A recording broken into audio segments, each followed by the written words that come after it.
First thing that you'll do when you open up SketchUp is select the 3D printing in millimeters, and you will click on Start Using SketchUp. Notice that you have a pre-made box. You can rotate it around and select all, or navigate through all the different angles. Down on the bottom right you have your measurements, and we're going to be using that quite a bit when we draw. So we'll start off right away. That red line means that we are going across one of the axes, as does the green line. Notice that I'm typing in the measurements as I go to make sure that it's precise. Red line means that it's going across the axis, and same thing with the green. This tells me that these are parallel. So I have a base, and going up from the base, notice that that line was blue. That means it's going across the z-axis.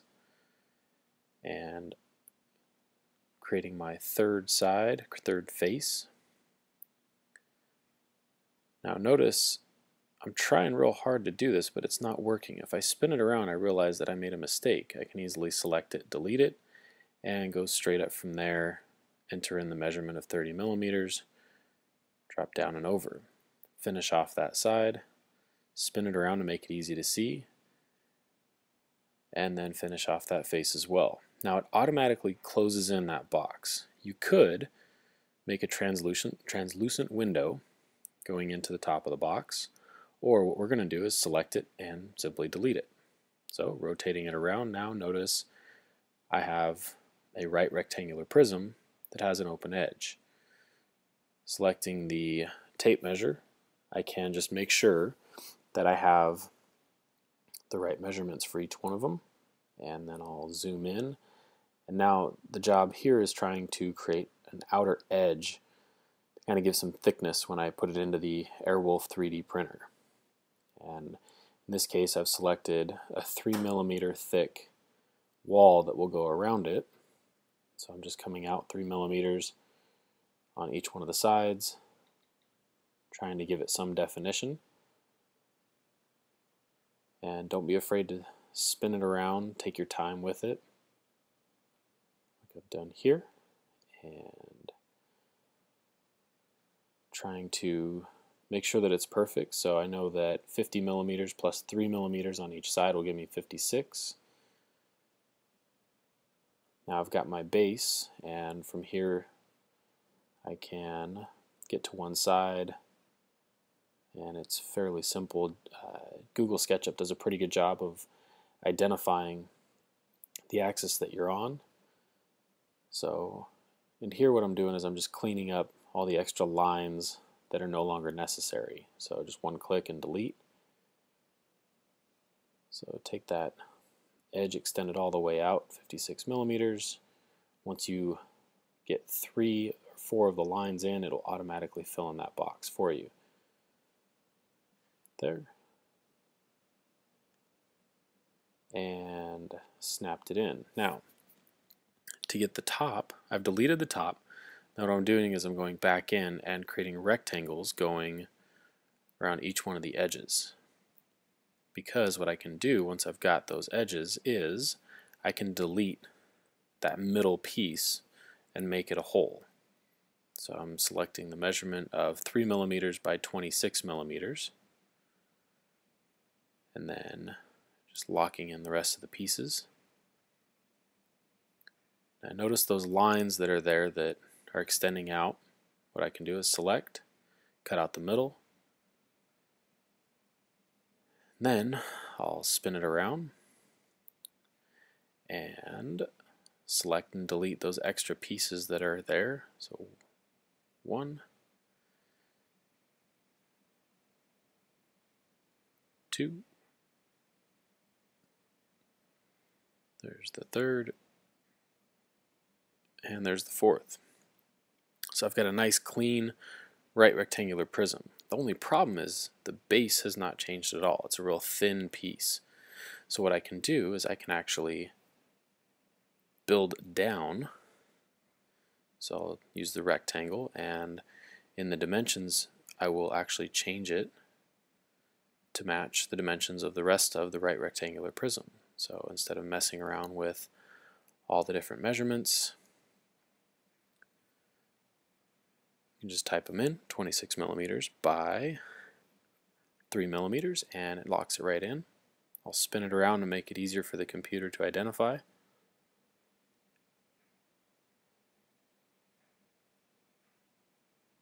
.56 by 3. We'll do it from the other side to make it a little easier for it to see.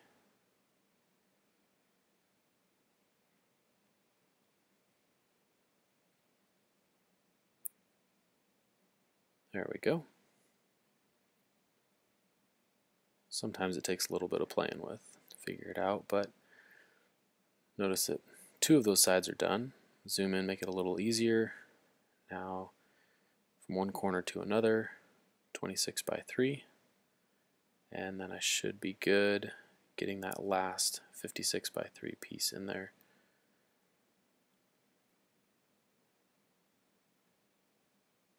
And notice that once I do that, it actually fills it up into an enclosed prism. Now the problem is this is out of the space that the printer will be using. So what I need to do is I need to actually select it all and select it all, and then using the move function, move all of the pieces up. Pretty cool, you can float it around. So what I'll do is I'll move it up so that it's manageable and then spin it around. Wrong one, sorry. So move it back up and spin it around. And then simply clean it up by taking all those little pieces that are down there and deleting the ones that I don't need, so it'll make it look nice and clean.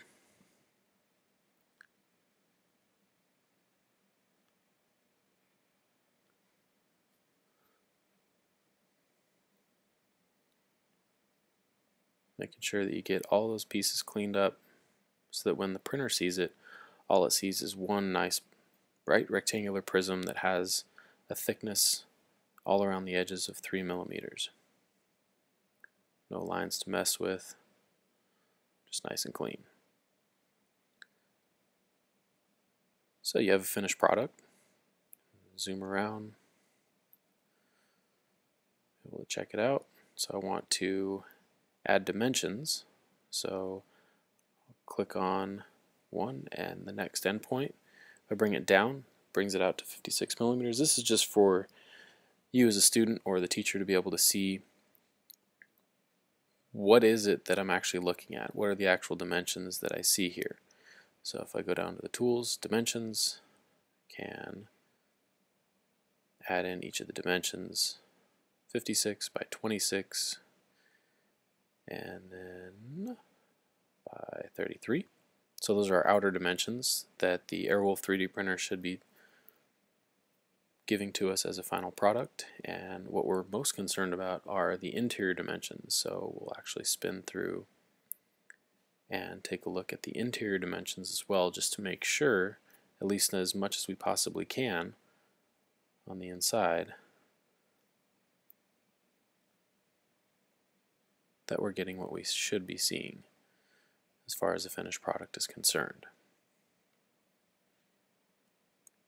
So spin it up, easy to see, take the dimensions,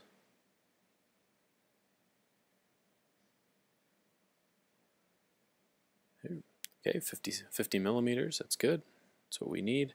So we're looking for a 50 by 20 by 30. We've got our 50 by 20, and now just the height of the right rectangular prism,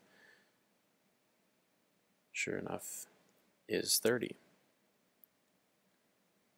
So as long as the printer will listen to the dimensions that we've created, we should have an acceptable solution. And just off this side, I'll put in a type text. And the last thing that we'll need to do once we're done here is to be able to export this in a file that is capable of being printed. Check with your description on your product to make sure, but I'll be exporting this as an STL file.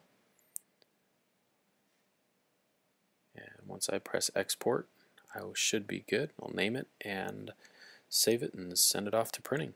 Hopefully this tutorial helps out a little bit.